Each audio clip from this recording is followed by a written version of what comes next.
Tonight, the boundaries between present and past dissolve like morning mist over a Zen garden. Feel the air heavy with incense and the silent weight of millennial traditions. If this journey touches your soul, join us again and whisper from where you listen to us. Now, dim the lights, breathe deeply. Let us dream with memories that are not ours. Mist rises from valleys where angels once walked, and my chisel awakens to stone that holds heaven's breath. As I feel the profound weight of divine calling settling over my shoulders in the pre-dawn darkness of the Ethiopian highlands. I am a monk craftsman in the service of King Lalibela, chosen to participate in the most ambitious sacred work ever attempted, the carving of an entire Jerusalem from the living rock beneath our feet, where churches will emerge not built upon the earth, but born from within it, as if God Himself were revealing what was always meant to be hidden in the mountain's heart. The highland air carries the scent of juniper and wild roses, mixed with the metallic tang of volcanic rock that has waited millions of years for this moment of transformation. Around me, the landscape stretches in rolling waves of red earth and ancient stone, punctuated by the flat-topped mountains that mark this land as touched by divine fire. Here, at 8,000 feet above the distant sea, the air itself seems sanctified, thin enough that prayers rise more easily to heaven, pure enough that angels might walk among us without their celestial nature being diminished by earthly corruption. My workshop rests in a cave carved from the same volcanic tuff that will yield our churches, its walls bearing the tool marks of generations who have worked this blessed stone. The rock here is different from any other, soft enough to yield to bronze chisels, yet strong enough to support the weight of eternity, porous enough to breathe with the seasons, yet dense enough to ring like bells when struck with reverent hands. This stone was formed in the fires of creation itself, when the earth split open and poured forth molten prayers that cooled into the perfect medium for our sacred work. The tools of my craft rest in their appointed places, each one blessed by the abbot and consecrated through rituals that transform mere implements into instruments of divine will. Bronze chisels of every size and shape, their edges honed to perfection through techniques passed down from the ancient kingdom of Aksum, when our ancestors first learned to carve stone into monuments worthy of the one God. Wooden mallets crafted from the hardest olive wood, their surfaces worn smooth by countless hours of patient labor in service of the eternal. Today marks the beginning of our greatest undertaking, the carving of Bet Georgis, the Church of St. George, which will crown our underground Jerusalem like a jewel set in the earth's diadem. The King has seen this church in visions sent by Christ Himself, its perfect cross-shaped form revealed in dreams so vivid that He wakes with tears of joy streaming down His face. St. George himself has appeared to guide the work, the great martyr who slew the dragon of paganism, now lending his strength to those who would carve His house from living stone. The site chosen for this church lies southwest of our growing complex, where the volcanic tuff reaches its perfect consistency, neither too hard nor too soft, but yielding to faithful hands while maintaining the strength needed to support carved arches and delicate windows. The King's architects have studied this spot for months, reading the stone's grain like scribes reading sacred texts, understanding that each layer tells a story of the earth's formation and God's preparation for this moment of revelation. I approach the marked boundaries of the future church with the reverence due to holy ground, for this rectangle of seemingly ordinary stone will soon become a sanctuary where prayers will rise for 1,000 years. The morning light reveals the subtle variations in the rock's color and texture, signs that speak to those trained to read the language of stone. Here, a vein of harder material that will become a pillar. There, a softer section perfect for carving the delicate tracery of windows that will frame heaven itself. The work will begin as God's own creation began, from above, working downward, revealing rather than building, uncovering what was always meant to be. We will carve trenches around the church's perimeter, isolating a massive block of stone that will become our raw material. Then, working from the top down, we will hollow out the interior while shaping the exterior, creating walls and columns, arches and altars, all from the same continuous piece of living rock. The magnitude of this undertaking would overwhelm ordinary men, but we are sustained by faith and guided by visions that make the impossible seem merely difficult. The King has promised that angels will work alongside us, continuing our labor through the night hours when mortal hands must rest. Already, some claim to have seen celestial figures moving through the construction sites after darkness falls, their tools leaving marks too perfect for human hands to have made. The brotherhood of craftsmen who will undertake this work represents the finest stone carvers in all Ethiopia. Men drawn from monasteries throughout the kingdom by the call to participate in something greater than individual salvation. We are monks first, craftsmen second, understanding that our chisels serve not just artistic vision, but divine purpose. Each strike of hammer against chisel is a prayer, each carved surface an offering, each completed element a step closer to the New Jerusalem that will serve as a beacon of faith in a world grown dark with conflict. The volcanic tuff beneath our feet holds within its crystalline structure the memory of the fires that formed it, the same divine fire that appeared to Moses in the burning bush, that descended upon the apostles at Pentecost, that now inspires us to attempt what no generation before us has dared to dream. We will carve churches that exist not above the earth, but within it, sanctuaries that emerge from stone like flowers blooming in reverse, growing downward into the earth's embrace rather than reaching upward toward the sky. Each layer of volcanic rock whispers stories of creation, revealing where God intended His house to stand. And I feel the ancient wisdom flowing through my fingertips as I study the geological scripture written in stone over millions of years. The volcanic tuff speaks in a language older than human words, its stratified layers telling the tale of successive eruptions that built this highland plateau grain by grain, each deposit a verse in the divine poem that would culminate in our sacred work of revelation. I kneel beside the exposed rock face where our preliminary excavations have revealed the stone's internal structure, running my hands over surfaces that have never known sunlight, feeling for the subtle variations that will determine how our chisels bite and how the carved stone will respond to the stresses of transformation. This is not mere geology, but sacred reading, the interpretation of God's own architectural plans written in the earth's foundation, waiting for eyes trained to see and hands skilled enough to follow the divine blueprint. The uppermost layer gleams with a reddish hue, iron-rich stone that will provide the perfect material for the church's roof and upper walls.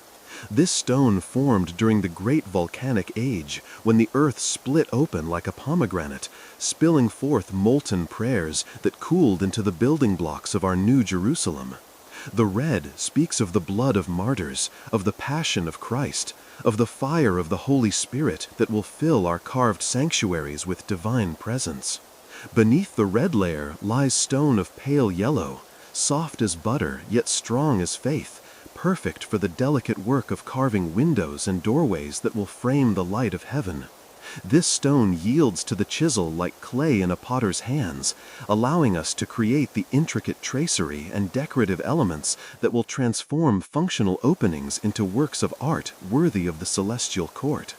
The yellow speaks of the light of the transfiguration, of the golden streets of the heavenly Jerusalem, of the dawn of resurrection that our churches will celebrate until the end of time.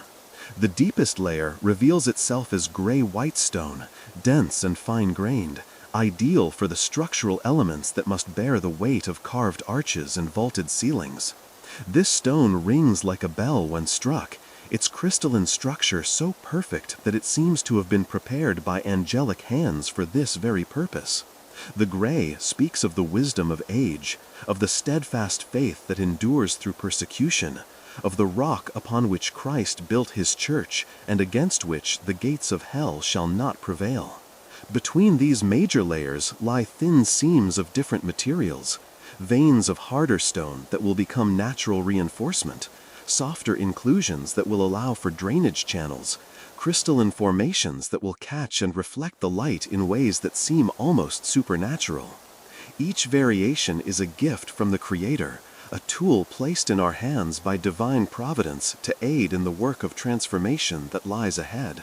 The master mason who guides our geological studies is Brother Tekle, a man whose understanding of stone approaches the mystical.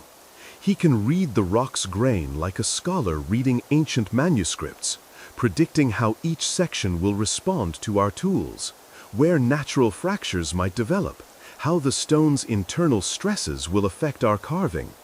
His knowledge comes not from books, but from decades of communion with stone, a relationship so intimate that he claims to hear the rock's voice speaking to him in dreams.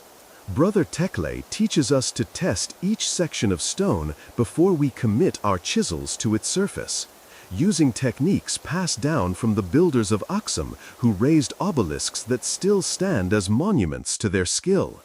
We strike the stone with bronze rods, listening to the tone it produces, feeling for the vibrations that indicate internal soundness. Good stone sings with a clear, sustained note. Flawed stone produces dull thuds or discordant harmonics that warn of hidden weaknesses. The water test reveals another aspect of the stone's character, showing us how it will respond to the highland rains that will test our carved churches for centuries to come. We pour blessed water onto sample surfaces, watching how it penetrates the stone, how quickly it drains away, how it affects the rock's color and texture. Stone that drinks water too eagerly will be vulnerable to frost damage. Stone that repels water completely may prove too hard for detailed carving. The fire test, performed with great ceremony and prayer, shows us how the stone will respond to the thermal stresses that come with the changing seasons. We heat bronze tools in sacred flames and press them against the rock, watching for signs of cracking or discoloration that might indicate instability. The best stone accepts the heat without complaint, its surface remaining smooth and unmarked, promising that our carved churches will endure the cycles of expansion and contraction that mark the passage of years. The geological survey extends beyond the immediate construction site to encompass the entire area where our underground Jerusalem will take shape. We map the stone's variations across the plateau, identifying the zones best suited for different types of carving, planning the sequence of excavation that will allow us to work with the stone's natural characteristics rather than against them. This is not mere practical planning, but spiritual preparation, the reading of God's will written in the earth's foundation. The drainage patterns carved into the stone by countless seasons of rain reveal the natural flow of water across our site, information crucial for designing the channels and trenches that will keep our churches dry throughout the rainy season. We follow these ancient watercourses like pilgrims following a sacred path, understanding that the same divine wisdom that carved these channels will guide our chisels in creating the passages that will carry away the waters that might otherwise flood our sanctuaries. The orientation of the stone's natural fractures tells us how to align our churches for maximum structural stability while maintaining the proper liturgical orientation toward Jerusalem. The rock itself seems to point the way, its grain running in directions that will support rather than weaken our carved walls, its natural joints providing guidance for the placement of doorways and windows that will frame the sacred light. The color variations in the stone offer opportunities for artistic expression that go beyond mere structural considerations. We can plan our carving to take advantage of natural color changes, creating decorative effects that seem to emerge from the stone itself rather than being imposed upon it. A vein of darker stone might become the outline of a cross. A patch of lighter material could frame a window or highlight an altar. As we complete our geological survey, I feel the profound satisfaction that comes from understanding the medium in which we will work, the stone that will yield its secrets to faithful hands guided by divine inspiration. The rock has revealed its nature to us, shown us its strengths and weaknesses, its possibilities and limitations.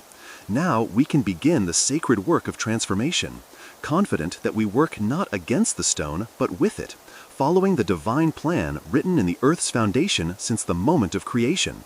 In dreams sent by Christ himself, the king saw Jerusalem reborn in Ethiopian stone, and I feel the weight of divine revelation settling over our highland sanctuary as King Lalibela shares the visions that have transformed him from earthly ruler into instrument of celestial will.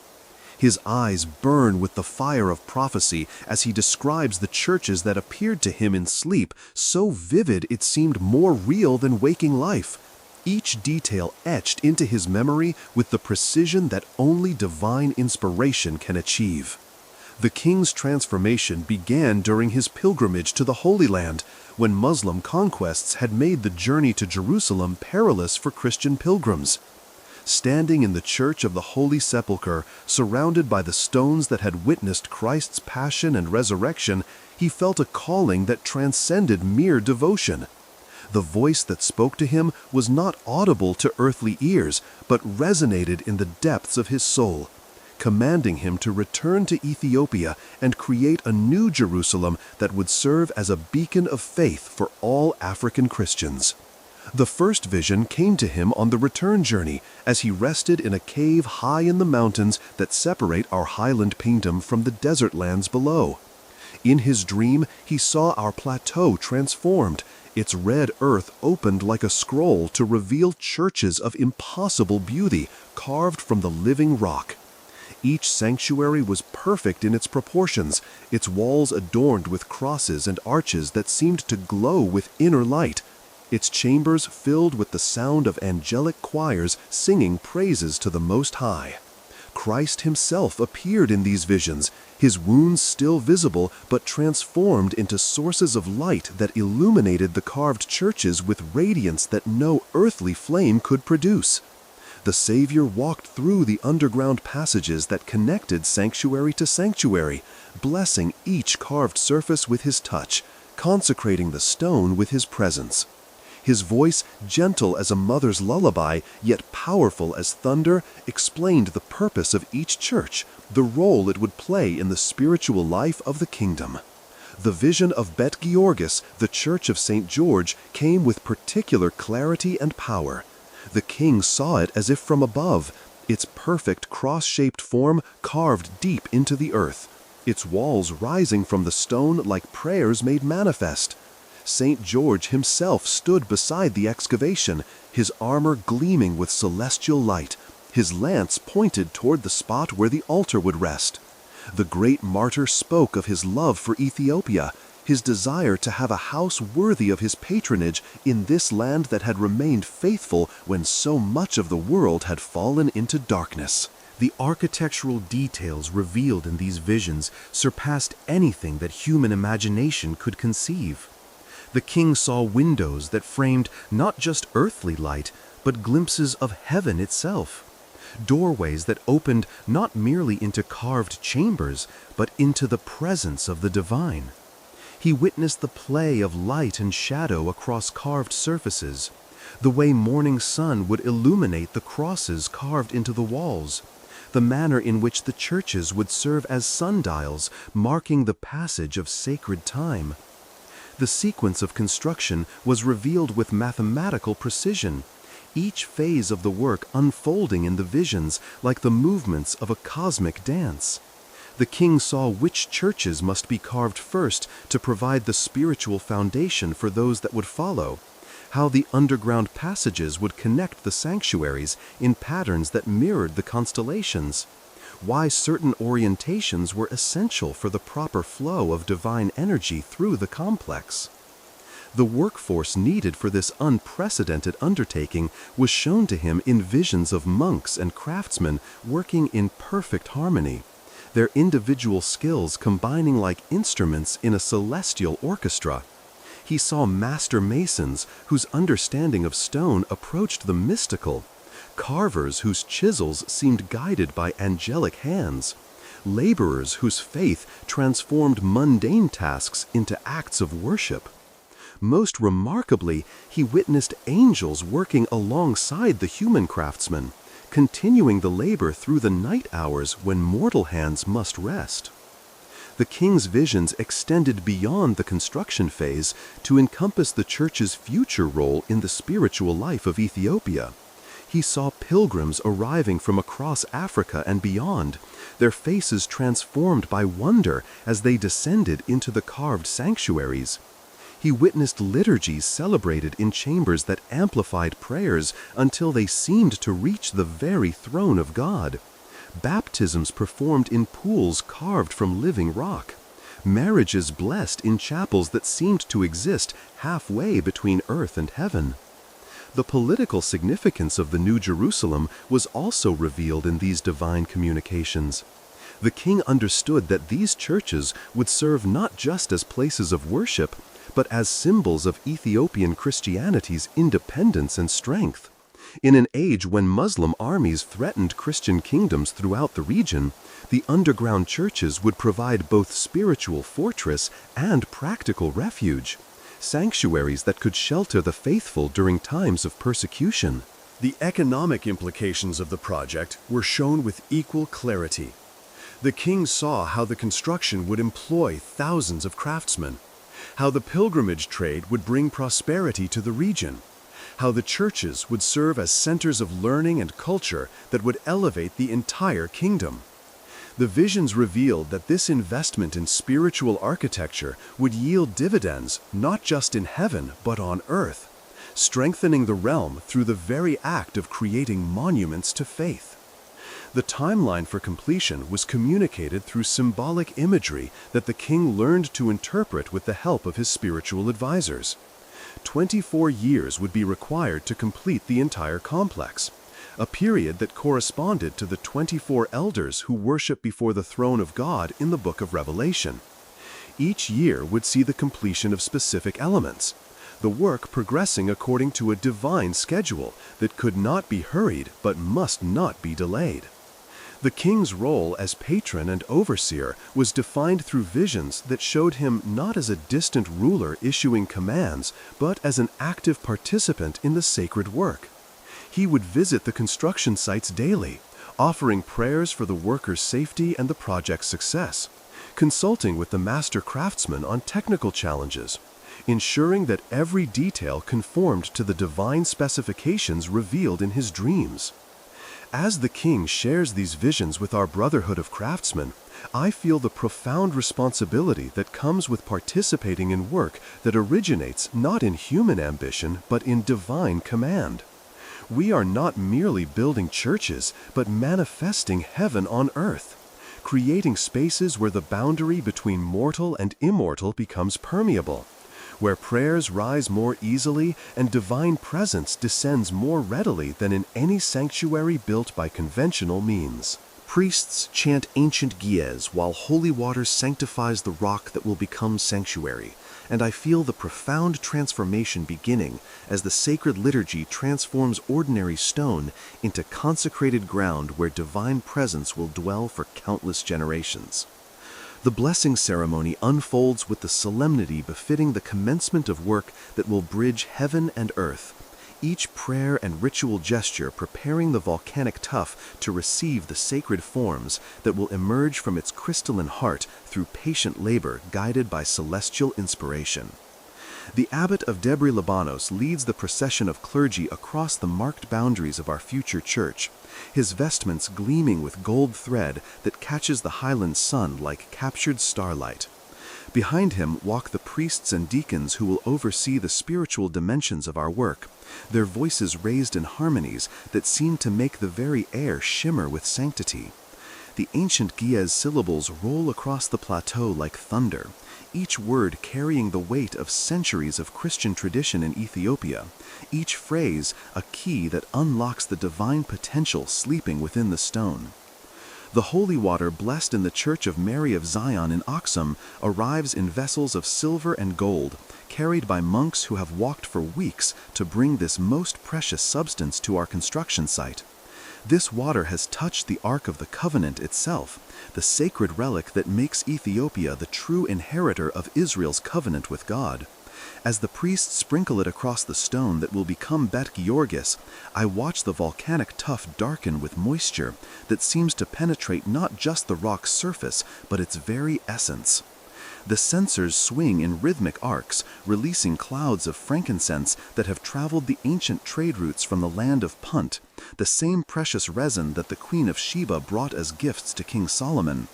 The aromatic smoke rises in spirals that seem to carry our prayers directly to the throne of the Almighty, creating an atmosphere so thick with sanctity that even the most skeptical observer must acknowledge the presence of forces beyond ordinary understanding. Brother Johannes, our master liturgist, begins the reading from the Book of Kings that tells of Solomon's temple, his voice carrying across the plateau with the authority of one who has spent decades studying the sacred texts. The parallels between Solomon's great work and our own become clear as the ancient words describe the preparation of materials, the blessing of craftsmen, the divine inspiration that guided every aspect of that legendary construction. We are not the first to attempt such ambitious sacred architecture, but we may be the first to carve it entirely from living rock. The blessing of tools follows ancient protocols established in the monasteries of the Egyptian desert, where the first Christian monks learned to sanctify their labor through prayer and ritual. Each chisel receives individual attention from the priests, blessed with holy oil and signed with the cross, transformed from mere implement into instrument of divine will. The wooden mallets are anointed with chrism, their surfaces marked with sacred symbols that will guide the hands that wield them in the work of revelation. The geological survey takes on new meaning as the priests bless each layer of stone revealed by our preliminary excavations. The red volcanic tuff receives prayers for strength and endurance, that it might support the weight of carved arches and vaulted ceilings throughout the centuries to come.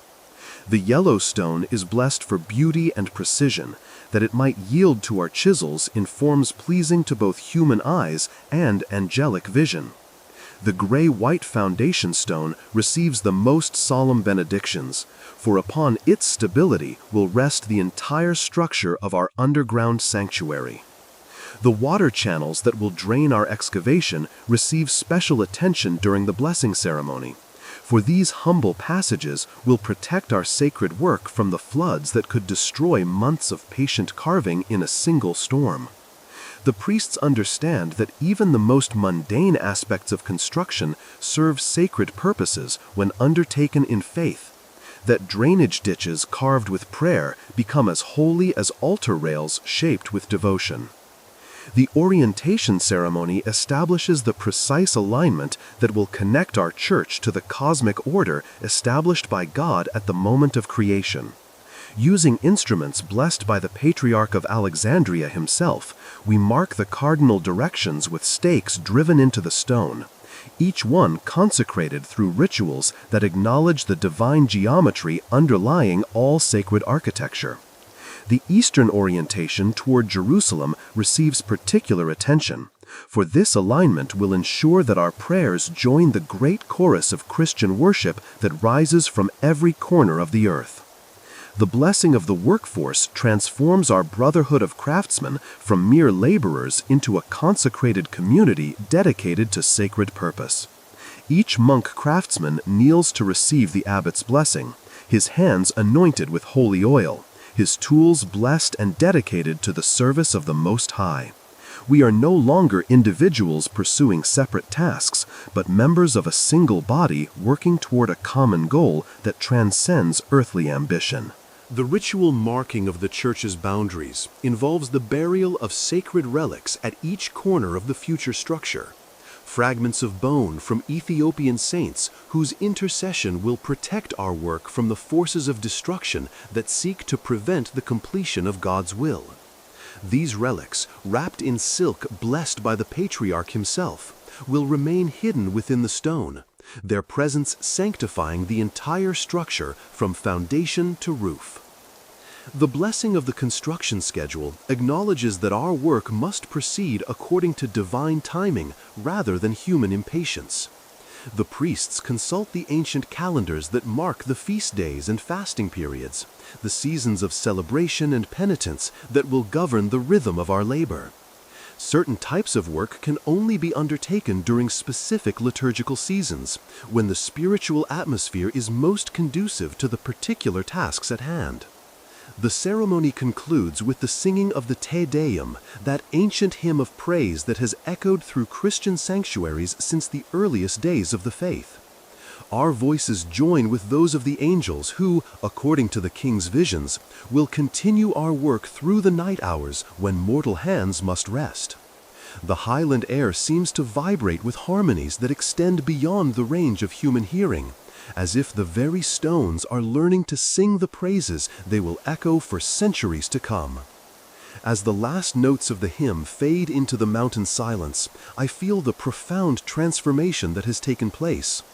The stone beneath our feet is no longer mere geological formation, but consecrated ground, prepared to receive the sacred forms that will emerge through our faithful labor.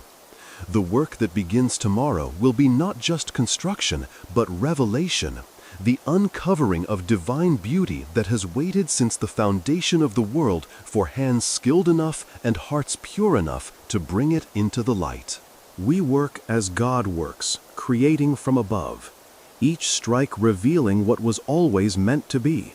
And I feel the profound mystery of divine creation flowing through my hands as we begin the sacred process of carving downward into the blessed stone. Unlike the builders of ordinary churches who raise walls toward heaven, we follow the pattern of the Creator himself, who spoke light into darkness and brought order from chaos by working from the celestial realm downward into the material world, revealing rather than constructing, uncovering the perfect forms that have waited since eternity for faithful hands to bring them forth. The first trenches mark the boundaries of our future sanctuary, carved with the precision of scribes writing sacred texts in stone. Brother Tekle guides the placement of each cut, his bronze measuring rod gleaming in the highland sun as he ensures that every angle conforms to the divine proportions revealed in the King's visions. The volcanic tuff yields to our chisels like clay to a potter's hands, each chip that falls away bringing us closer to the moment when the church's true form will begin to emerge from the mountain's heart. The excavation proceeds in stages that mirror the days of creation, each phase revealing new aspects of the divine plan encoded in stone. On the first day of carving, we outline the church's perimeter, creating the fundamental boundaries that will contain all future work.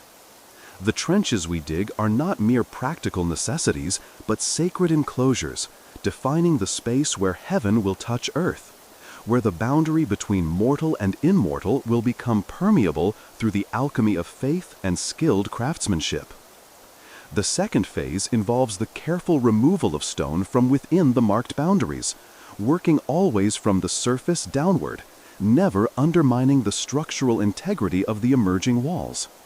This is the most delicate stage of the work, requiring constant vigilance to ensure that we follow the stone's natural grain, working with rather than against the geological forces that shaped this plateau over millions of years.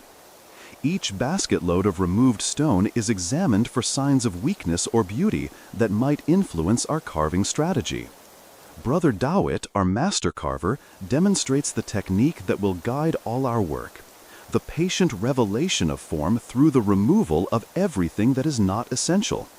His chisel moves with the confidence of one who can see the finished church already present within the raw stone, waiting only for skilled hands to strip away the excess material that conceals its perfect proportions.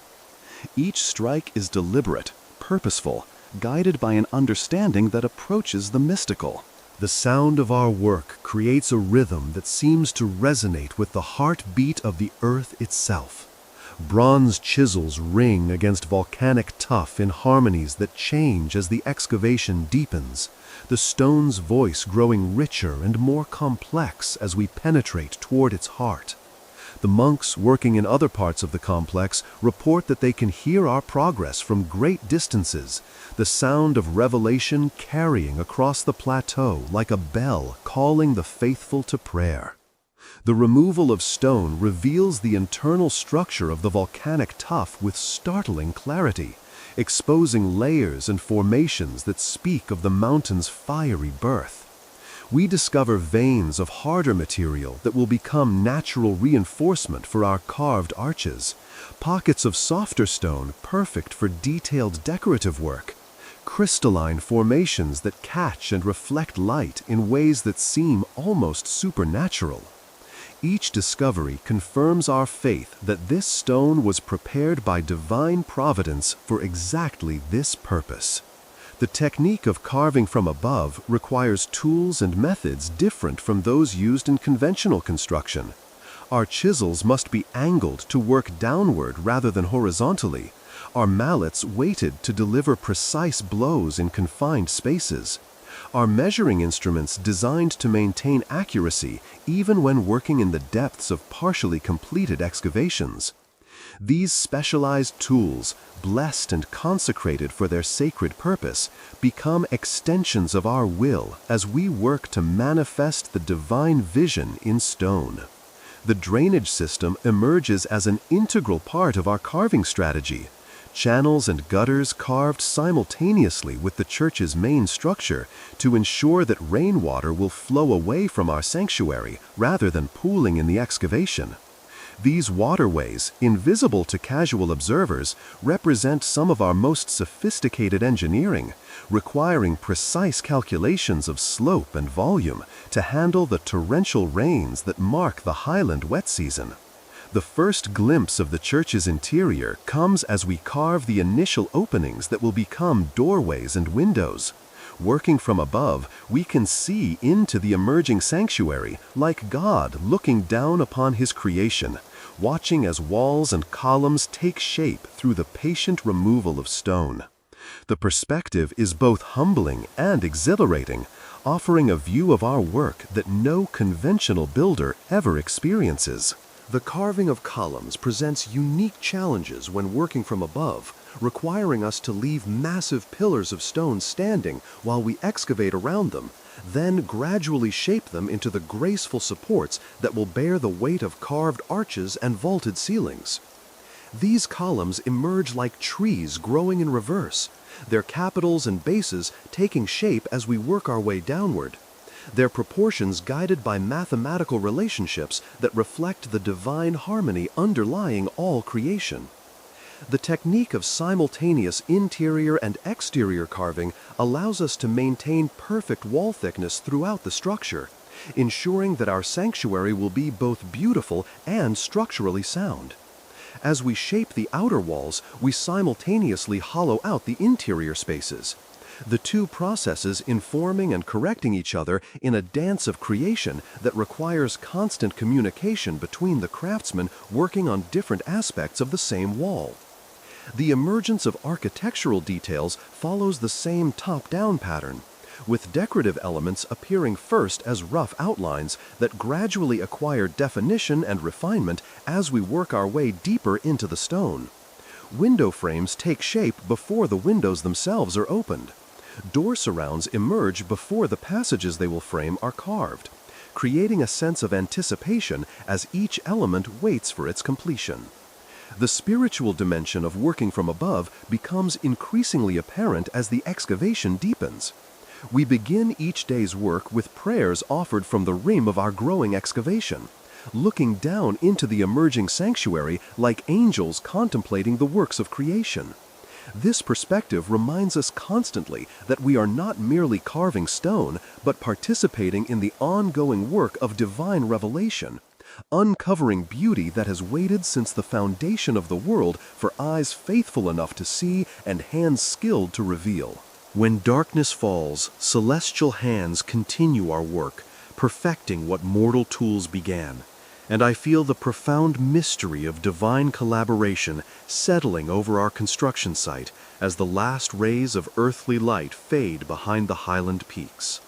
The transition from day to night marks not the end of our labor, but its transformation, as the angels promised in King Lalibella's visions take up the tools we have blessed and consecrated, continuing the sacred work with precision that surpasses human capability, and vision that penetrates the deepest mysteries of stone and spirit.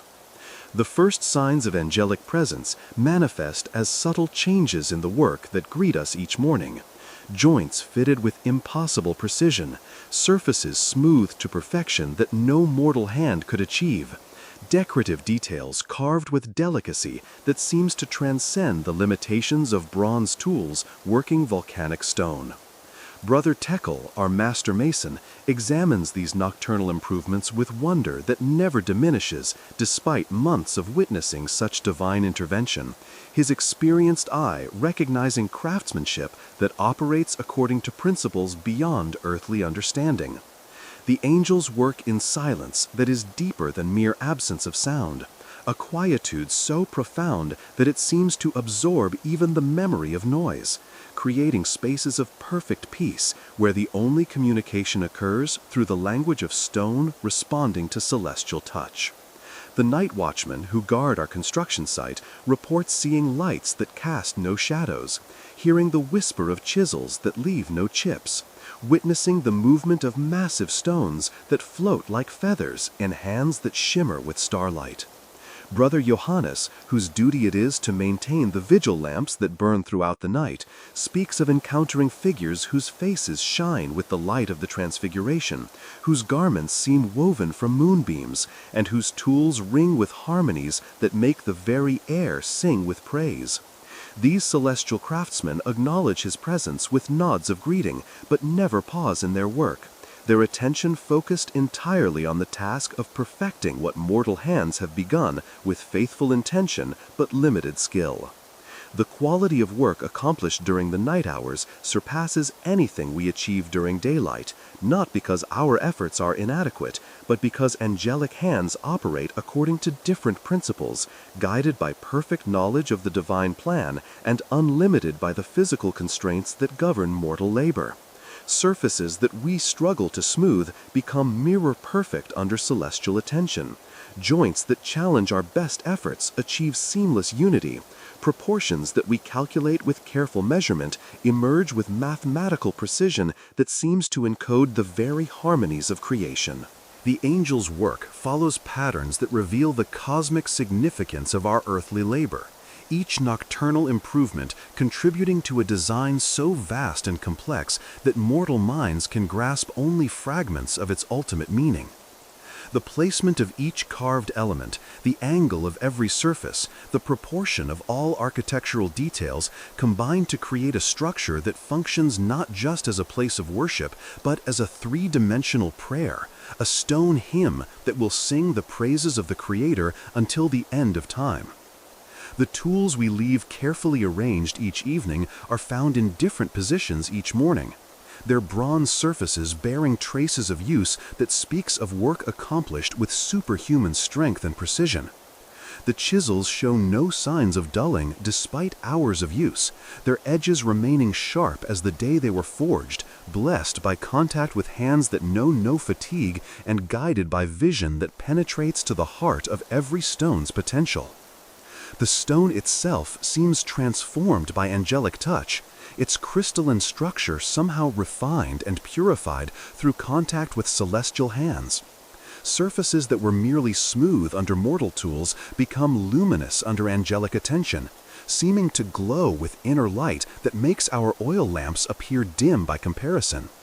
The volcanic tuff responds to celestial carving with properties that transcend its earthly nature, becoming something more than stone, yet retaining all the strength and durability that will ensure our church's survival through countless centuries. The progress achieved during night hours follows no earthly schedule, sometimes advancing our work by days in a single darkness, other times focusing on minute details that require weeks of patient refinement. The angels seem to work according to a divine timeline that takes into account not just the physical requirements of construction, but the spiritual preparation needed for each phase of revelation, ensuring that our church emerges at exactly the moment when the kingdom is ready to receive such a manifestation of divine grace. The architectural innovations that appear overnight often surpass anything found in earthly churches, incorporating design elements that seem to anticipate developments in sacred architecture that will not appear elsewhere for centuries. Windows are carved with tracery that captures and focuses light in ways that transform ordinary sunbeams into visible prayers. Arches are shaped according to mathematical principles that create acoustic effects of supernatural beauty. Altars emerge with proportions that seem to concentrate divine presence in ways that the very air shimmer with sanctity. The symbolic elements that appear under angelic guidance carry meanings that extend far beyond mere decoration. Each carved cross and sacred monogram encoding theological truths that will provide material for contemplation by generations of monks and scholars. The angels work with understanding that encompasses not just the immediate purpose of our church, but its role in the cosmic drama of salvation, creating a structure that will serve as a bridge between heaven and earth throughout the ages to come. The integration of angelic work with our mortal efforts requires careful coordination and humble acceptance of our limitations. We learn to prepare our work in ways that facilitate celestial improvement, leaving surfaces rough enough to accept angelic refinement, creating structural frameworks strong enough to support the architectural innovations that appear overnight, maintaining the spiritual purity necessary for continued divine collaboration. The evidence of angelic presence extends beyond the physical improvements to our church, manifesting in the dreams and visions that visit our brotherhood during the night hours. Many report seeing the completed church in all its glory, understanding for the first time the full scope of what we are creating, receiving instruction in techniques that will be needed for future phases of the work. These nocturnal revelations provide guidance and encouragement that sustain us through the most challenging aspects of our earthly labor. The morning ritual of examining the night's work becomes a form of prayer in itself, as we discover with wonder and gratitude the ways in which divine hands have perfected our humble efforts.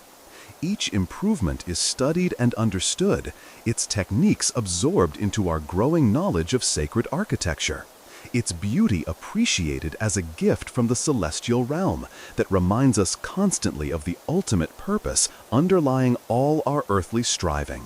In carved silence, monks will pray until the second coming, their voices echoing through stone corridors, and I feel the profound weight of eternity settling into the chambers we create, as each carved surface prepares to receive centuries of contemplation and worship.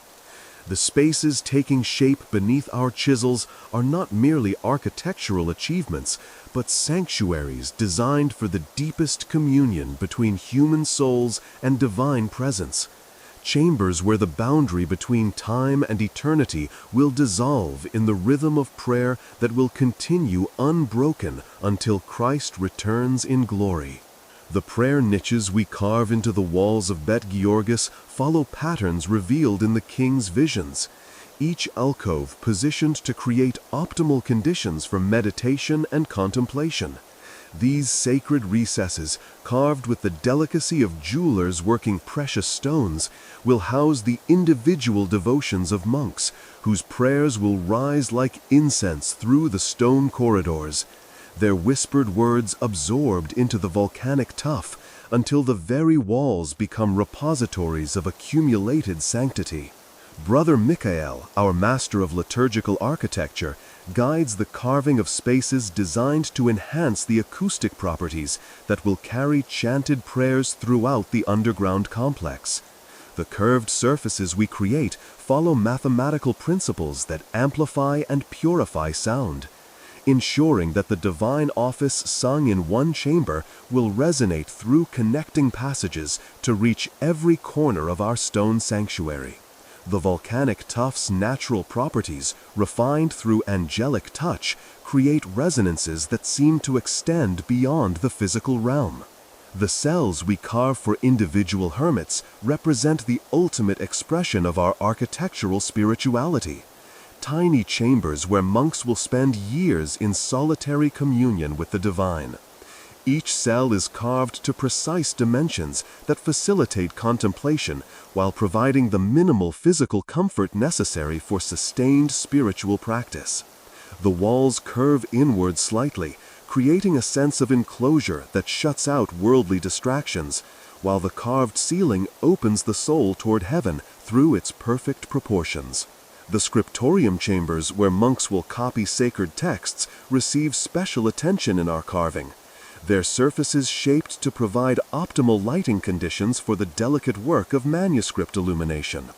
Windows are positioned to catch the morning light that will illuminate the pages of Gospels and Psalters, while carved shelves and reading stands emerge from the living rock to support the precious books that will preserve Christian learning for future generations. The refectory, where the community will gather for meals, is carved with symbolic elements that transform the simple act of eating into a form of worship.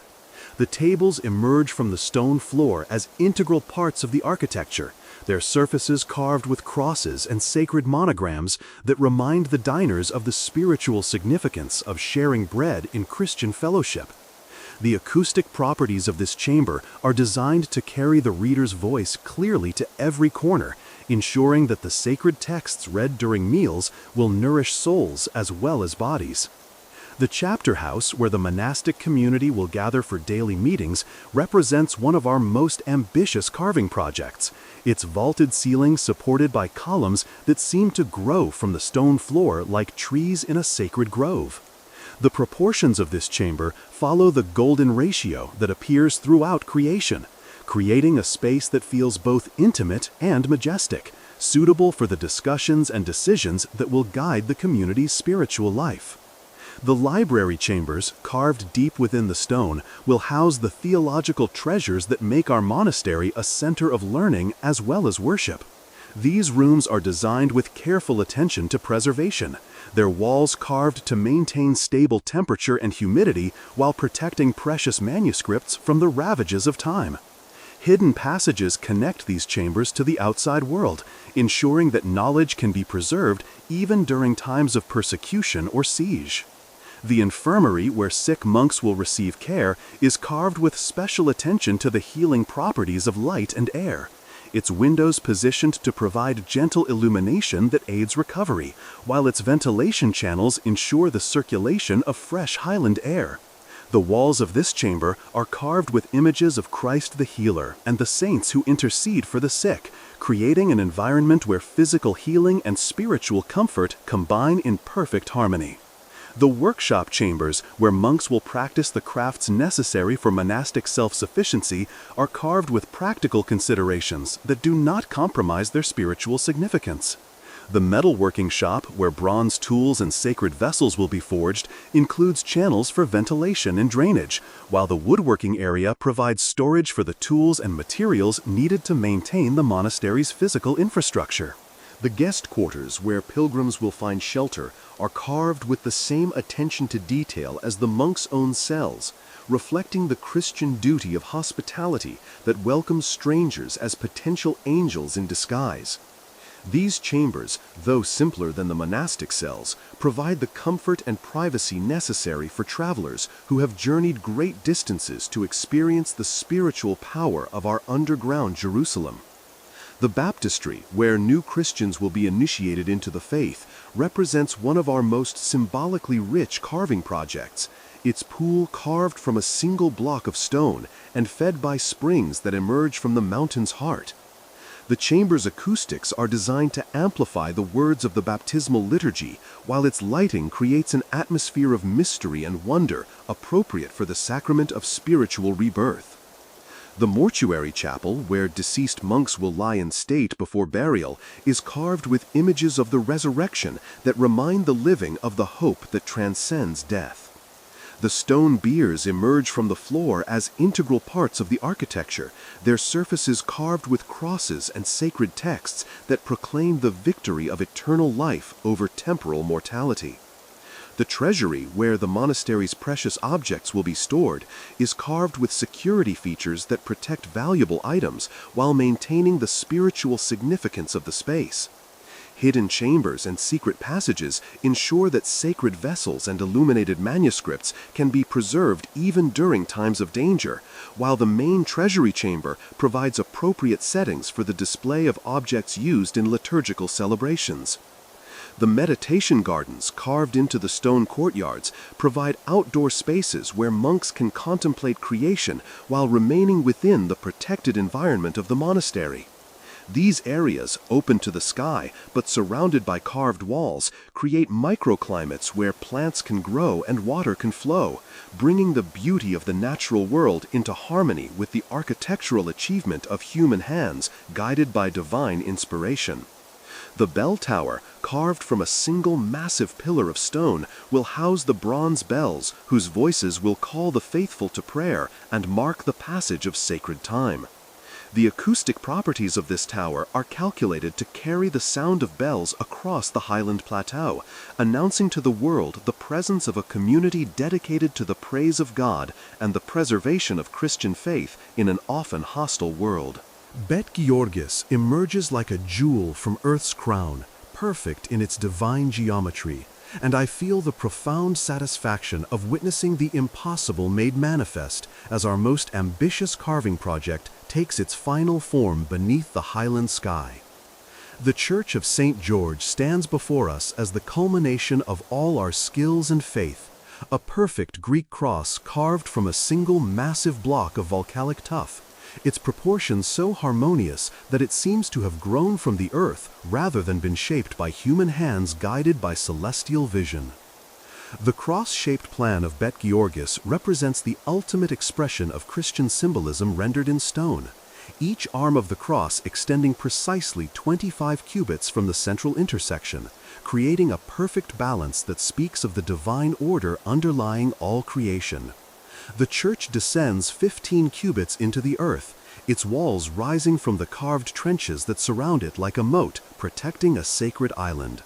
From above, the structure appears as a three-dimensional cross laid upon the earth, a symbol so powerful that pilgrims weep when they first glimpse it from the rim of the excavation.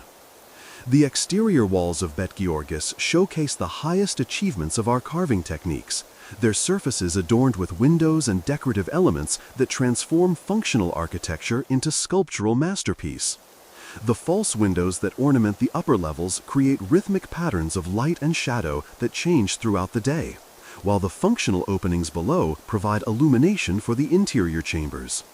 Each window is framed with carved moldings that echo the architectural traditions of ancient Aksum, while incorporating innovations that mark this as uniquely Ethiopian achievement.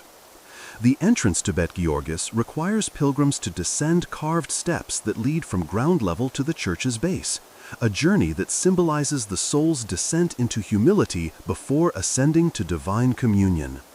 The doorway itself is carved with such precision that its edges seem sharp enough to cut light, while the lintel above bears inscriptions in Ge'ez that proclaim the church's dedication to St. George and invoke his protection upon all who enter this sacred space. The interior of Bet Georgis reveals the full scope of our architectural achievement, its chambers carved with a precision that approaches the supernatural.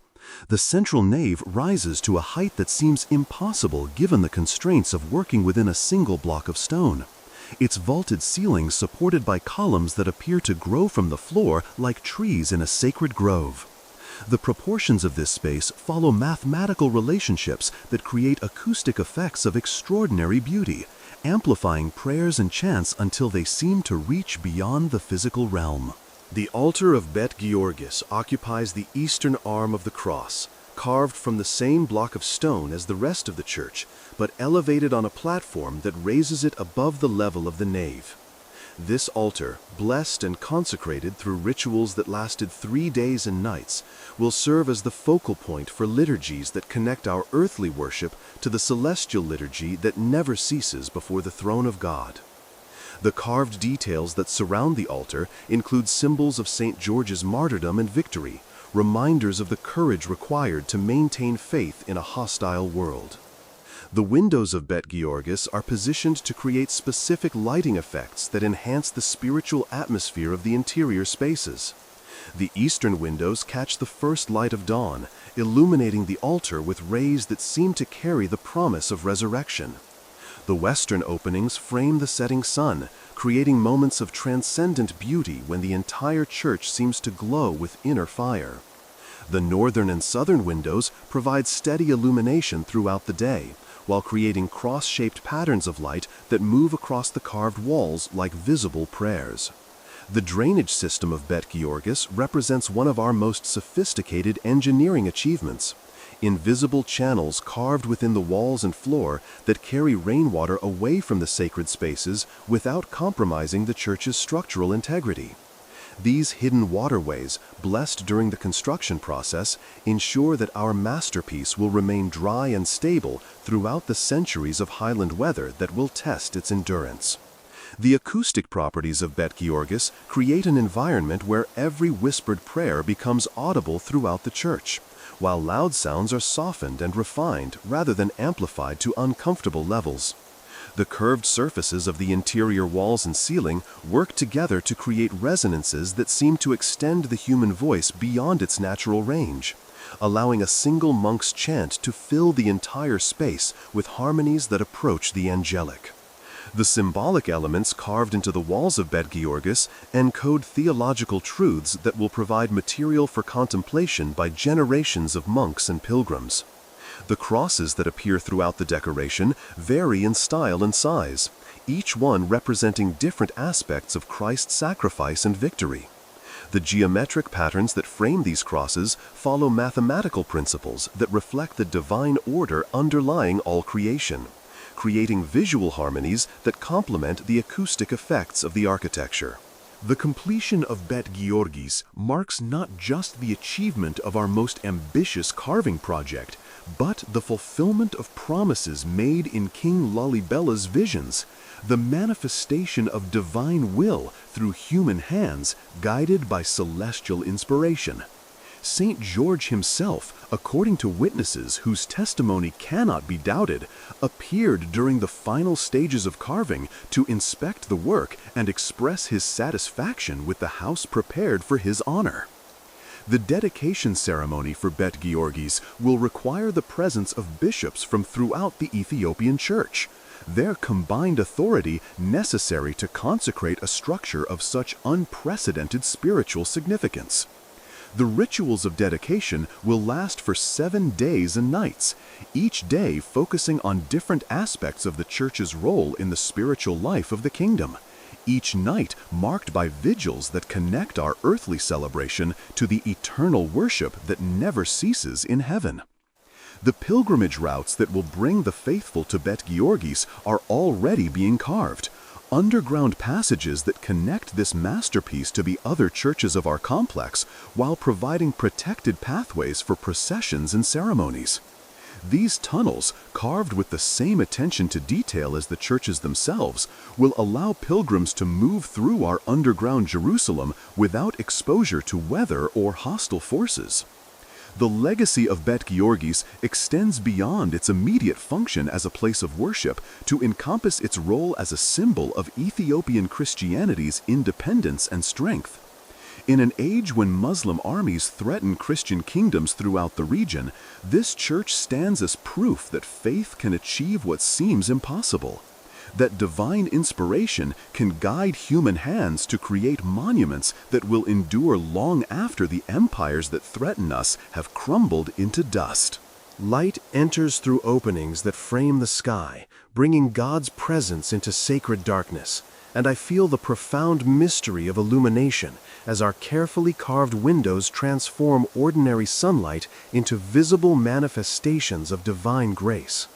Each opening we create serves not merely as a source of illumination, but as a portal through which heaven touches earth, where the boundary between the physical and spiritual realms becomes permeable through the alchemy of light passing through stone shaped by faithful hands.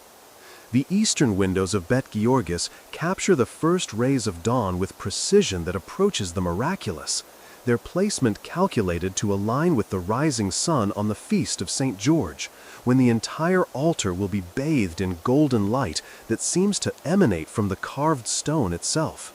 These windows, shaped like crosses within crosses, create patterns of illumination that move across the interior walls like visible prayers, marking the passage of sacred time through the dance of light and shadow. Brother Dawit, our master of sacred geometry, guides the carving of window openings that follow mathematical principles derived from the proportions of Solomon's temple and the measurements given in Ezekiel's vision of the heavenly sanctuary.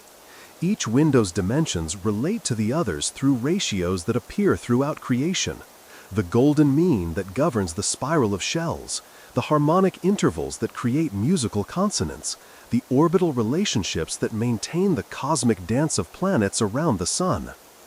The technique of carving windows from within requires extraordinary precision as we work from the interior darkness toward the light that awaits beyond the stone walls. The volcanic tuff must be removed grain by grain in some areas, particularly around the delicate tracery that will frame the sky like stone lace.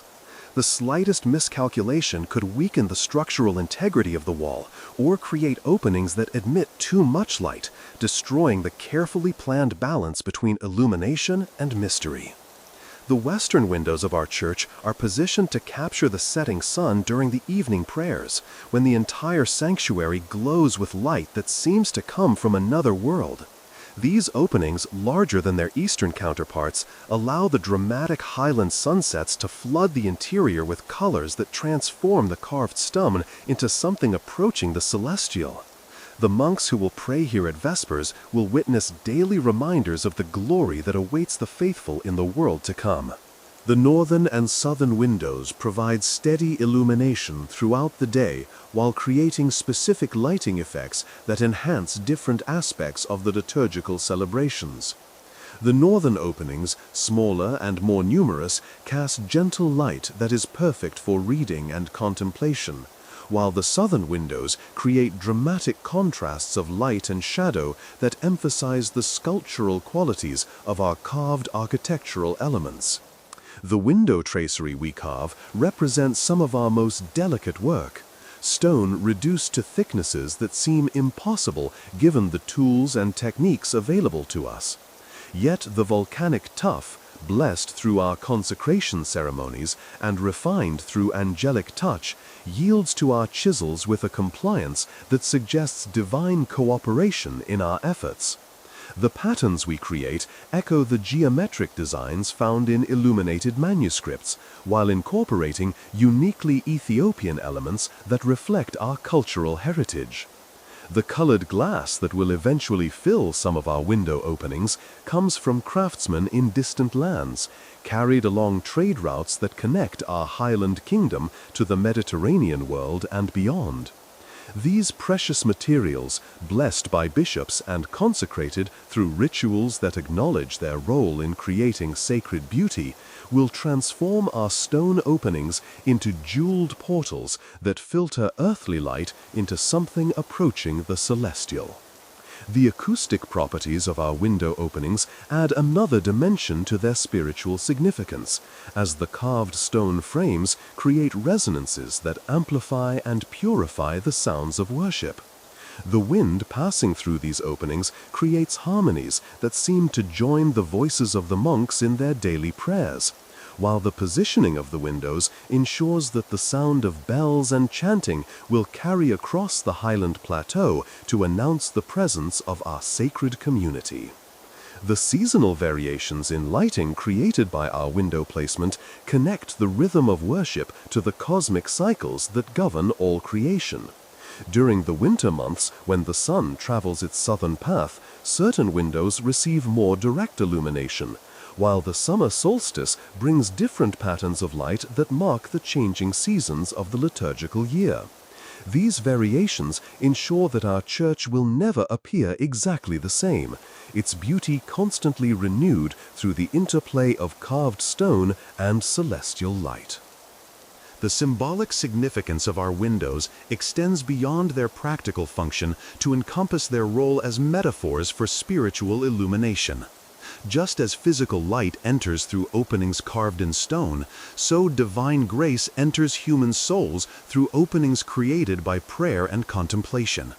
The windows become visual sermons that teach without words, reminding all who see them of the need to open their hearts to receive the light that comes from above. The maintenance of our window openings will require constant vigilance, as the highland weather can deposit dust and debris that obscures the carefully planned lighting effects. The monks who will serve as guardians of this sacred space will develop rituals of cleaning and care that transform mundane maintenance into acts of devotion, ensuring that the windows continue to frame the sky with the clarity that their spiritual function requires. The view through our windows encompasses the highland landscape that surrounds our sacred complex, connecting the interior spaces of worship to the natural world that proclaims God's glory through its beauty and grandeur. The mountains visible through our eastern windows will remind the faithful of the biblical promise that their help comes from the Lord who made heaven and earth, while the valleys framed by our western openings speak of the humility required for spiritual growth. The integration of natural and artificial lighting within our church creates an environment where the boundary between day and night becomes fluid, where the rhythm of prayer continues unbroken regardless of external conditions. Oil lamps and candles supplement the illumination provided by our windows, their flames creating patterns of light that complement rather than compete with the solar illumination that enters through our carved openings. The completion of our window carving marks a crucial milestone in the construction of Bet Georgis, the moment when our underground sanctuary begins to breathe with the rhythm of light and darkness that will govern its spiritual life for centuries to come. The first rays of sunlight to enter through our completed windows seem to bless the entire structure, transforming carved stone into living architecture that pulses with the presence of the divine. Tunnels connect our churches like veins of faith, creating a holy city beneath the earth, and I feel the profound vision of our underground Jerusalem taking shape as the network of passages we carve links sanctuary to sanctuary in patterns that mirror the celestial city described in the book of Revelation. These corridors, carved with the same devotion as the churches themselves, transform our scattered excavations into a unified complex where pilgrims can move through sacred space without ever emerging into the ordinary world above. The master plan for our tunnel system follows the divine geometry revealed in King Lalibela's visions, each passage positioned to create symbolic relationships between the churches that reflect theological truths about the nature of Christian community. The tunnel connecting Bet Miriam to Bet Meskel carries pilgrims from the Church of Mary to the Church of the Cross, symbolizing the journey from the incarnation to the crucifixion that lies at the heart of our faith. The passage itself becomes a meditation on the mysteries of salvation, its carved walls adorned with scenes from the life of Christ. Brother Yosef, our master of underground architecture, guides the excavation of passages that must navigate the complex geology of our highland plateau while maintaining the precise alignments necessary for their symbolic function. The volcanic tuff presents different challenges when carved horizontally rather than vertically, requiring techniques that account for the stone's natural grain and the stresses created by the weight of earth above our tunnels. The main processional way that will connect all 11 churches follows a route that traces the shape of a cross when viewed from above, its arms extending to encompass the entire sacred complex. This grand corridor, wide enough for ceremonial processions and high enough to accommodate banners and crosses, represents the spine of our underground city, the central artery through which the lifeblood of worship will flow between our scattered sanctuaries. The drainage system for our tunnel network requires engineering sophistication that rivals the churches themselves, as water that enters the underground passages must be channeled away without flooding the sacred spaces or undermining the structural integrity of our excavations. Hidden channels carved within the tunnel floors carry rainwater toward collection points where it can be directed to underground cisterns or allowed to flow away from the complex entirely. The lighting of our tunnels presents unique challenges, as these passages must remain navigable even during the darkest nights when pilgrims might need to move between churches for emergency liturgies or special celebrations. Niches carved at regular intervals will hold oil lamps whose flames will create pools of light that guide travelers through the sacred darkness, while larger chambers provide spaces where groups can gather for prayer or rest during longer journeys through the complex.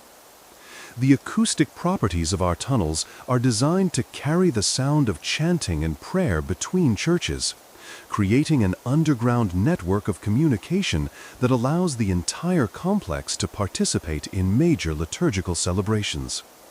The curved ceilings and carefully calculated dimensions ensure that voices raised in one sanctuary will echo through the connecting passages to reach every corner of our sacred city, uniting all the churches in a single chorus of praise. The symbolic decorations carved into our tunnel walls tell the story of Christian salvation through images and inscriptions that transform the journey between churches into a pilgrimage through sacred history. Scenes from the Old Testament prepare pilgrims for the New Testament revelations they will encounter in the churches themselves, while crosses and sacred monograms remind travelers that they walk on holy ground, even in these humble passages. The security features built into our tunnel system reflect the practical realities of constructing a sacred complex in an age of religious conflict. Hidden passages and secret chambers provide refuge during times of persecution, while concealed entrances ensure that the faithful can reach our churches even when the surface approaches are blocked by hostile forces. These defensive elements are carved with the same care as the decorative features, ensuring that necessity does not compromise beauty. The ventilation of our underground complex requires a sophisticated understanding of air circulation that draws upon techniques developed in the ancient mines and underground cities of our region. Carefully positioned shafts carry fresh air into the deepest passages while allowing stale air to escape, creating currents that keep our tunnels habitable even during the hottest days of the highland summer or the coldest nights of the winter season. The storage chambers carved along our tunnel routes provide secure spaces for the precious objects used in liturgical celebrations, allowing sacred vessels and vestments to be moved between churches as needed for special ceremonies. These repositories, hidden behind carved panels that blend seamlessly with the tunnel walls, protect valuable items while maintaining the spiritual purity of the passages through which they are accessed. The pilgrimage routes that our tunnels create will attract the faithful from across Africa and beyond, offering experiences of sacred architecture that exist nowhere else in the Christian world. The journey through our underground city becomes a form of prayer in itself, each step a meditation on the mysteries of faith, each turn in the passage a reminder of the spiritual journey that leads from earthly existence to heavenly glory. The maintenance of our tunnel system will require a dedicated community of monks whose lives are devoted to preserving these sacred passages for future generations. The techniques they develop for cleaning and repair will become part of the monastic tradition, ensuring that our underground Jerusalem remains accessible to pilgrims throughout the centuries to come. The completion of our tunnel network marks the transformation of our scattered church excavations into a unified sacred complex that functions as a single organism dedicated to the worship of God. The passages we have carved with such care become the circulatory system of our underground city, carrying the lifeblood of prayer and devotion between the organs of worship that give meaning to the entire structure. The first procession through our completed tunnel system will mark a moment of triumph that validates years of patient labor and faithful dedication to the divine vision revealed in King Lalibella's dreams. As monks and pilgrims move through passages carved from living rock, their voices raised in hymns of praise, they will experience the fulfillment of promises made in visions and the manifestation of heaven on earth through human hands guided by celestial inspiration. The legacy of our tunnel system extends beyond its immediate function to encompass its role as a model for sacred architecture that will inspire future generations of Christian builders. The techniques we have developed for underground construction, the solutions we have found for the challenges of drainage and ventilation, the artistic achievements we have realized in carved stone, all will contribute to the advancement of sacred architecture throughout the Christian world. Travelers weep when they see what faith has carved from the mountain's heart, and I feel the profound transformation that occurs in every soul that first glimpses our underground Jerusalem. As pilgrims who have journeyed across continents and through countless hardships find themselves overwhelmed by the reality of churches that seem to exist in a realm between earth and heaven. The moment when visitors peer over the rim of our excavations and see Bet Georgis rising from its stone trench like a prayer made manifest marks the culmination of their pilgrimage and the beginning of their true understanding of what divine inspiration can accomplish through faithful human hands. The first group of pilgrims to reach our completed complex arrives as the morning mist rises from the highland valleys, their white robes marking them as members of the Ethiopian Orthodox community who have traveled from the ancient monasteries of the northern mountains. Their leader, an elderly abbot whose beard flows like silver water, approaches the edge of our excavation with steps that grow slower as the magnitude of our achievement becomes apparent. When he finally sees the perfect cross-shaped church carved from living rock, he falls to his knees and weeps tears that seem to carry the accumulated longing of centuries. The pilgrim's reactions follow patterns that have become familiar to those of us who witness these first encounters daily. Initial silence gives way to gasps of wonder, then to tears that flow without shame or restraint, finally to prayers of thanksgiving that rise from hearts overwhelmed by the evidence of God's power working through human dedication. Many prostrate themselves at the rim of the excavation, their foreheads touching the stone that has yielded such miraculous beauty, their lips moving in prayers too deep for audible expression. Brother Tekle, now serving as our guide for distinguished visitors, leads the pilgrims down the carved steps that descend into the sacred precinct surrounding Bet Georgis. Each step of this descent seems to increase their wonder, as the true scale of our achievement becomes apparent, and the perfection of our carving reveals itself in ever greater detail. The walls that seemed smooth from above show intricate decorative work when viewed at close range, while the proportions that appeared harmonious from a distance proved to be mathematically perfect when experienced from within the sacred space. The moment when pilgrims first enter the interior of Bet Georgis marks the climax of their emotional journey, as the acoustic properties of our carved sanctuary amplify their whispered prayers until the entire church seems to vibrate with devotion. The play of light through our carefully positioned windows creates an atmosphere that seems to exist outside normal time, where the boundary between the physical and spiritual realms becomes permeable through the alchemy of faith and architectural achievement. The foreign dignitaries who arrive with letters of introduction from distant bishops bring news of the wider Christian world and its struggles against the forces that seek to destroy the faith. A delegation from the Coptic Patriarch of Alexandria expresses amazement that such architectural achievements are possible in an age when many Christian communities struggle merely to survive. Their leader, a learned theologian who has studied the great churches of Constantinople and Rome, declares that our underground Jerusalem surpasses anything he has seen in the ancient centers of Christianity. The merchants who accompany these official delegations speak of the practical impact our churches are having on trade routes and diplomatic relationships throughout the region. Word of our architectural miracle has spread along the commercial networks that connect Ethiopia to the Mediterranean world and beyond. attracting visitors whose primary motivation may be curiosity, but who leave as converts to the power of faith made visible in stone. The scholars who arrive seeking to understand our construction techniques find themselves confronted with achievements that challenge their understanding of what is possible with the tools and methods available in our age. The precision of our carving, the sophistication of our engineering, the integration of structural and aesthetic elements all suggest knowledge and capabilities that seem to transcend the normal limitations of human craftsmanship, guided only by earthly wisdom. The artists who come to study our decorative techniques discover innovations that will influence sacred art throughout the Christian world.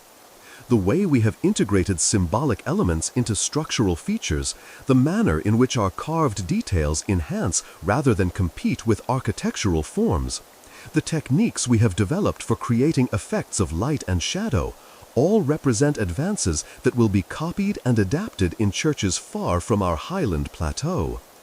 The pilgrims who arrive seeking healing find in our churches an environment that seems to facilitate miraculous cures through the combination of sacred architecture and concentrated prayer.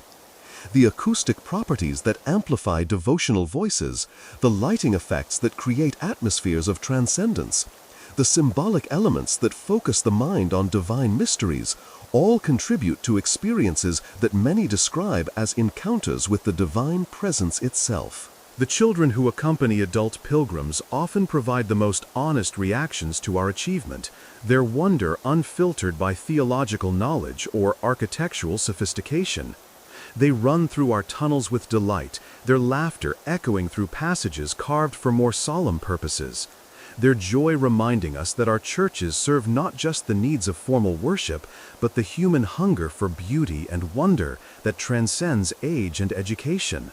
The monks from other monasteries who come to study our community life find themselves challenged to reconsider their own approaches to the balance between contemplation and action. Our brotherhood, forged through years of collaborative work on the most ambitious sacred architecture ever attempted, demonstrates possibilities for monastic community that extend beyond traditional models of individual spiritual development. The royal visitors who arrive with ceremonial processions and elaborate gifts acknowledge through their presence the political significance of our achievement. In an age when Christian kingdoms face threats from multiple directions, our underground Jerusalem stands as proof that faith can accomplish what seems impossible, that divine inspiration can guide human hands to create monuments that will endure long after the empires that threaten us have crumbled into dust. The impact of these pilgrimages extends far beyond the immediate experience of visiting our churches, as travelers return to their home communities carrying stories and images that inspire new devotion and renewed commitment to the Christian faith. Our underground Jerusalem becomes a symbol of hope for Christians throughout Africa and beyond, proof that God continues to work miracles through those who dedicate themselves completely to His service. The ongoing stream of pilgrims ensures that our churches will never lack for the prayers and devotion that give meaning to their existence, while the diversity of visitors guarantees that our achievement will be known and celebrated throughout the Christian world. Each group that arrives brings new perspectives and insights that enrich our understanding of what we have accomplished, while each departure carries our influence to distant lands, where the story of our faith-carved churches will inspire new generations of believers. As night claims the highlands, we rest, knowing our work will praise God until time ends. And I feel the profound peace that comes from completing a labor that transcends the brief span of mortal existence, creating monuments that will carry our prayers and devotion into centuries we will never see. The darkness that settles over our sacred complex is not empty, but pregnant with the presence of divine forces awakened by our faithful work. Spirits that will guard these carved sanctuaries throughout the endless ages that stretch ahead like an infinite river flowing toward the dawn of eternity. The tools that have served us so faithfully throughout years of patient carving are cleaned and blessed one final time before being stored in the chambers we have prepared for their preservation. These bronze chisels and wooden mallets, worn smooth by countless hours of sacred labor, have become more than mere implements. They are relics of the greatest architectural achievement in Christian history, instruments through which divine will has been made manifest in stone. Future generations of monks will venerate these tools as we venerate the relics of saints, understanding that they have been sanctified through their role in creating our underground Jerusalem. The workshops where we have labored for so many years are transformed into chapels where monks will continue the work of prayer that gives meaning to all our architectural achievements.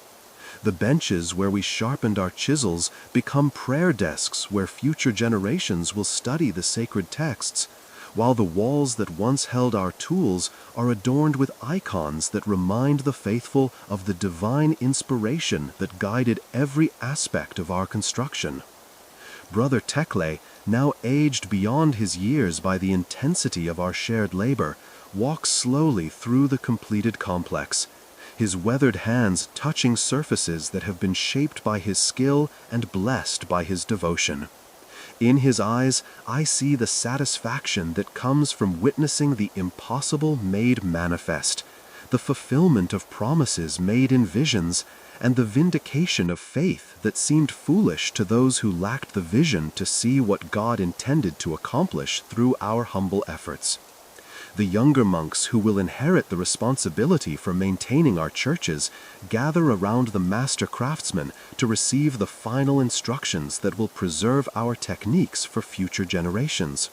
The knowledge we have gained through years of working with volcanic tuff, the solutions we have developed for the challenges of underground construction, the artistic innovations we have achieved in carved stone, all must be transmitted to those who will carry forward the tradition we have established. The king arrives for a final inspection of our completed work, his presence transforming our simple ceremony of completion into a moment of royal recognition that acknowledges the significance of what we have accomplished. King Lalibela, whose visions initiated this unprecedented undertaking, moves through our churches with tears streaming down his face, his prayers of thanksgiving echoing through chambers that will amplify the devotions of countless generations yet to come. The dedication ceremonies that will formally consecrate our churches are planned to coincide with the Feast of St. George, when bishops from throughout the Ethiopian Church will gather to perform rituals that transform our architectural achievements into sacred spaces where divine presence will dwell throughout eternity. These celebrations will last for 7 days and nights, each day focusing on different aspects of our church's role in the spiritual life of the kingdom. The pilgrimage routes that connect our underground Jerusalem to the holy sites of the wider Christian world are already being established, pathways that will bring the faithful from across Africa and beyond to experience the miracle of churches carved from living rock. The hostels and way stations needed to support these pilgrims are under construction, ensuring that our achievement will serve not just the local monastic community, but Christians throughout the known world. The manuscripts that record our construction techniques and the theological principles that guided our work are being copied and distributed to monasteries throughout the kingdom, preserving for future generations the knowledge that made our achievement possible. These texts, illuminated with images of our churches and decorated with the same care given to gospel books, will ensure that our innovations in sacred architecture will influence Christian building for centuries to come. The legacy of our work extends beyond the immediate achievement of creating unprecedented sacred architecture to encompass the demonstration that faith can accomplish what seems impossible when guided by divine inspiration and sustained by unwavering dedication. Our underground Jerusalem stands as proof that God continues to work miracles through those who commit themselves completely to His service, that human hands, guided by celestial vision, can create monuments that bridge the gap between earth and heaven. The community of monks who will maintain our churches and continue the prayers that give meaning to their existence represents the living continuation of our work, the human element that transforms architectural achievement into ongoing worship. These men, trained in the traditions we have established and dedicated to the preservation of what we have created, will ensure that our churches remain not just monuments to past achievement, but active centers of spiritual life. The influence of our architectural innovations will spread throughout the Christian world as pilgrims and scholars carry news of our achievement to distant lands. The techniques we have developed for carving churches from living rock, the solutions we have found for the challenges of underground construction, the artistic effects we have achieved through the integration of architecture and sculpture, all will inspire new developments in sacred building that will honor God through beauty and craftsmanship. The seasonal rhythms that will govern life in our completed complex are already establishing themselves, as the changing patterns of light through our carefully positioned windows mark the passage of liturgical time, and the acoustic properties of our chambers enhance the celebrations that mark the great feasts of the Christian year. Our churches will breathe with the rhythm of prayer and praise that will continue unbroken until the second coming of Christ. As I make my way home through the sleeping complex, I carry with me the knowledge that I have participated in something truly eternal, that my hands have helped shape monuments that will outlast empires and serve as bridges between the world of the living and the realm where God reigns in glory. The churches we have carved from the mountain's heart will stand as testimonies to the power of faith made visible, prayers carved in stone that will rise to heaven until time itself comes to an end. The Highland stars shine with unusual brightness tonight, as if the completion of our sacred work has added new light to the celestial realm where the blessed dead take their places among the angels. These same stars that guided our measurements and blessed our labor will continue to watch over our churches throughout the centuries to come, celestial guardians of the most ambitious sacred architecture ever attempted by human hands, guided by divine inspiration. The Highland air breathes now with the rhythm of completed devotion, each exhale releasing the concentrated energy of sacred creation, each inhale drawing in the peaceful essence of work that will endure beyond the span of mortal memory. The churches rest in eternal silence, their carved chambers holding within stone walls the accumulated prayers of generations yet to come, while the tools of revelation lie blessed and consecrated like sleeping guardians who have fulfilled their divine purpose. In this deepening quiet, I find myself becoming one with the settling stone, with the gentle darkness that embraces our underground Jerusalem like the wings of cherubim protecting the most sacred mysteries.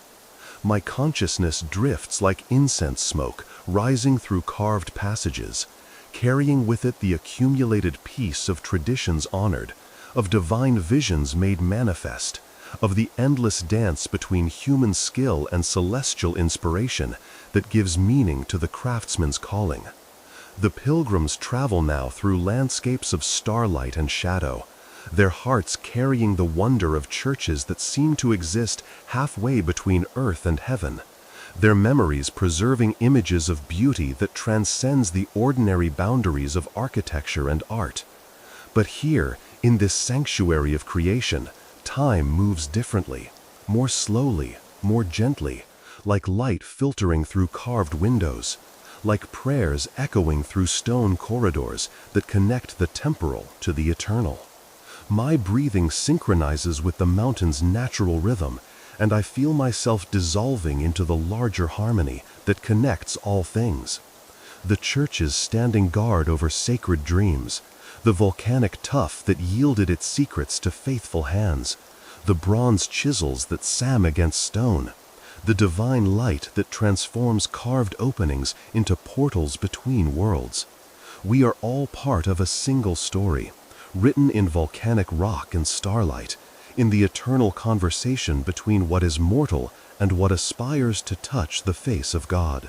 The shadows lengthen and soften, creating pools of gentle darkness where thoughts can rest without the sharp edges of analysis or concern. In these quiet spaces, the years of carving take on the quality of a half-remembered dream. Beautiful, meaningful, but somehow existing in a realm beyond the ordinary boundaries of time and space. The revelation of churches from living rock becomes a metaphor for all spiritual awakening, the patient removal of everything unnecessary until only divine beauty remains.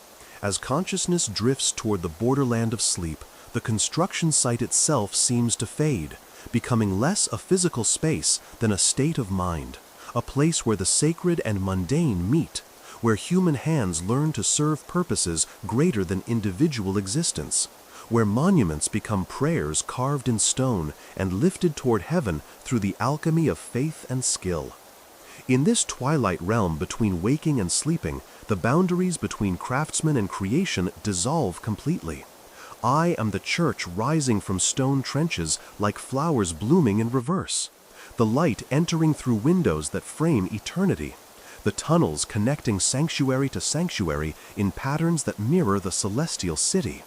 I am the highland wind carrying whispers of ancient glory, the volcanic tuff that remembers the fire of creation, the eternal cycle of revelation that transforms earth into glimpses of heaven.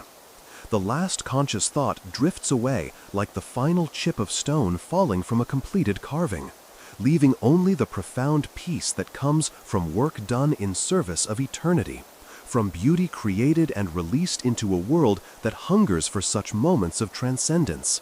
The churches settle into their eternal vigil, ready to receive the prayers of countless generations, ready to serve as bridges between the world of the living and the realm where angels sing perpetual praise.